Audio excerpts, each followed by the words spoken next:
Donald Trump was officially inaugurated yesterday as President of the United States.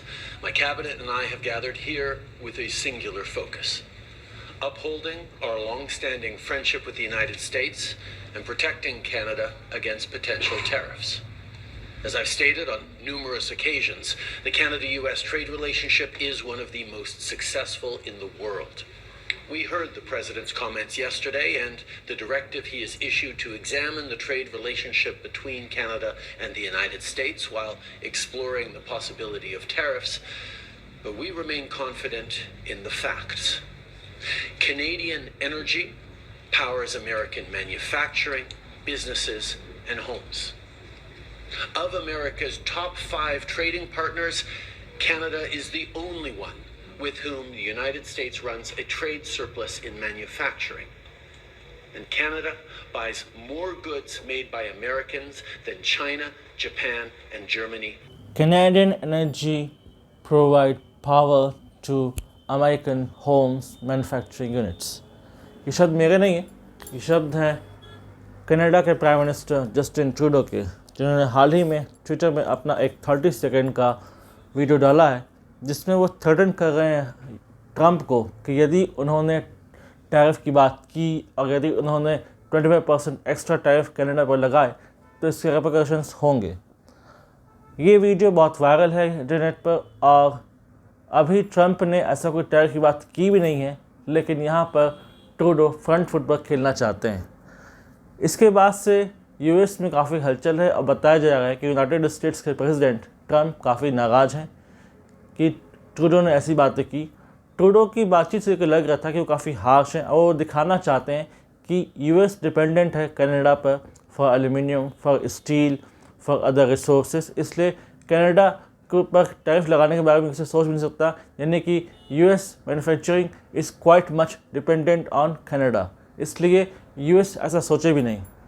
आप Trump को जानते हैं, वो एक बिजनेसमैन है और एक प्रेसिडेंट भी, तो वो ये भी सोचेंगे कि यूएस का फ़ायदा कहाँ है और बिल्कुल नहीं वो चेतेंगे इस बात पर, बिल्कुल नहीं घबराएंगे इस बात को लेकर कि उन्हें अगर 25% टैरिफ लगाना पड़ा, यदि कैनेडियन एक्सपोर्ट्स महंगे करने पड़े तो वो करेंगे, यानी कि कैनेडियन गुड्स अब अमेरिका महंगे होने वाले हैं। 1 फरवरी को से ऐसा हो जाएगा, ऐसी बात कही जा रही है कि ट्रंप ने ये कहा है कि बाय 1 फरवरी ऐसा होने वाला है। वो एक ऑर्डर पास करेंगे जहाँ पर 25% टैरिफ कनाडा पर लग जाएगा और ट्रूडो की ये जो बातें कही गई हैं ये सारी बात फिर निर्मूल हो जाएंगी।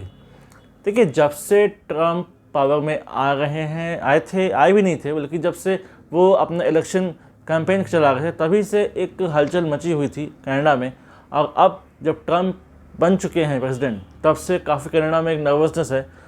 कनाडा का आम नागरिक हो गया, पॉलिटिकल रिजीम हो गया, पॉलिटिकल सर्किल हो गए, वो सभी इस बात को लेकर चिंतित हैं कि क्या होगा अमेरिका का डिसीजन, क्या होगा ट्रंप का डिसीजन, क्योंकि अगर 25% लगता है इंपोर्ट टैरिफ पर तो बहुत नुकसान झेलेगा कनाडा।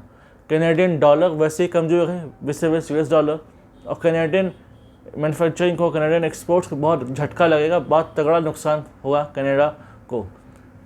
ट्रूडो जाने जाते हैं अपने एक इमेच्योर बयान के लिए, इमेच्योर पोस्चर के लिए। भारत को लेकर उन्होंने जो बातें की, उन्होंने भारत से अपने संबंध खराब किए, इसलिए कब क्या बोलना है और किस लीडर के समय कैसा बोलना है और कैसे अपने डिप्लोमेटिक जो पोस्चर को दिखाना है ये उन्हें नहीं आता।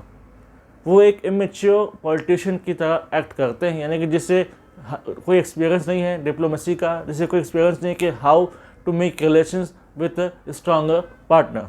तो इस बात को लेकर उन्हें लगा कि क्योंकि वो कनाडा नॉर्थ पड़ता है अमेरिका के और उसके पास कोई अल्टरनेटिव नहीं होगा, और अगर हम कुछ देना बंद कर देंगे तो अमेरिका को चाइना, वेनेजुएला, जर्मनी या कहीं और से कुछ मंगाना पड़ेगा, इसलिए अमेरिका तो हम पर डिपेंडेंट है, इसलिए अमेरिका सोच कैसे सकता है कि वो हम पर टैरिफ लगा देगा। तो ये सारी चीज़ें बोलकर वो अपने लिए समस्या खड़ी कर रहे हैं, अपने लिए क्या बल्कि कनाडा के लिए समस्या खड़ी कर रहे हैं। वो तो बहुत जल्दी ये पद छोड़ देंगे प्रधानमंत्री का, लेकिन आने वाले समय में उन्हें समस्याएं होंगी। वैसे भी पिछले 4-5 महीनों से उनके और ट्रंप के बीच एक वार्ता की तरह युद्ध चल रहा है, जैसे कि ट्रंप ने कई बार उन्हें ट्रोल किया, उन्हें गवर्नर ट्रूडो कहा। आज हर कैनेडियन को ये कहना पड़ रहा है कि हम नेशनलिस्टिक हैं, हम कनाडा के साथ खड़े हैं, हम ट्रूडो के साथ खड़े हैं, अगर गवर्नर ट्रूडो नहीं है वो प्राइम मिनिस्टर ट्रूडो हैं, यानी कि कैनेडियंस अब परेशान हैं इस पॉलिसी से। खासकर ट्रम्प के इस एक्शन के बाद, अगर 1 फरवरी को जो होने वाला है तो उसके बाद कैनेडियन बिजनेस को बहुत तगड़ा झटका लगने वाला है। तो ये बहुत चिंता की बात होगी फ्रॉम द कैनेडियन पर्सपेक्टिव, क्योंकि ट्रूडो ने ये तो ध्यान नहीं दिया कि कब क्या बोलना है। उन्होंने जल्दबाजी में आके कह दिया कि हम ऐसा कर देंगे वैसा कर देंगे। दरअसल ट्रंप ने अपने फेडरल एजेंसीज को ये ऑर्डर दिया कि रिव्यू करें trade relations with China, Russia and Canada. उन्होंने तुरंत ये नहीं कहा कि इम्पोज कर दो टैरिफ, लेकिन ट्रूडो को लगा कि बस अभी ट्रम्प इम्पोज ही करने वाले टैरिफ, तो बिना कुछ सोचे समझे हड़बड़ाहट में उन्होंने एक बयान दे दिया और इसकी रिपरकशंस होंगे और होंगे। 1 फरवरी से नुकसान झेलना पड़ेगा कनाडा को, जिसके लिए हो सकता है कनाडा वासी ट्रूडो को शायद कोई माफ़ न कर पाएँ और उन्हें लगेगा कि शायद कोई मैच्योर पर्सन बैठा होता पीएम की कुर्सी पर जो समझता कि कैसे ट्रम्प बोलते हैं, कैसे ट्रम्प का एक्शन होता है, कैसे ट्रम्प की पॉलिसी है, उस हिसाब से कोई व्यक्ति निर्णय लेता तो शायद कनाडा बेटर पोजीशन पर होता। लेकिन आज कनाडा अपने नुकसान को देखेगा आने वाले समय में, क्योंकि ट्रम्प ऐसा कर सकते हैं और वैसा करने वाले हैं। देखते हैं इससे क्या होता है। आगे से रिलेटेड कोई इन्फॉर्मेशन आती है मेरे पास तो I will make a separate video in this regard. Thanks for watching. Do like, comment, share, subscribe the video and widely spread the video, ताकि लोग समझ सकें कि करंट US कनाडा रिलेशंस की क्या इंपॉर्टेंस है और किस ओर जा रहा है। यदि आप हमसे जुड़ना चाहते हैं तो आप इंस्टाग्राम, टेलीग्राम के थ्रू हमसे जुड़ सकते हैं। The link given there is in description. Thanks for watching. जय हिंद, जय भारत।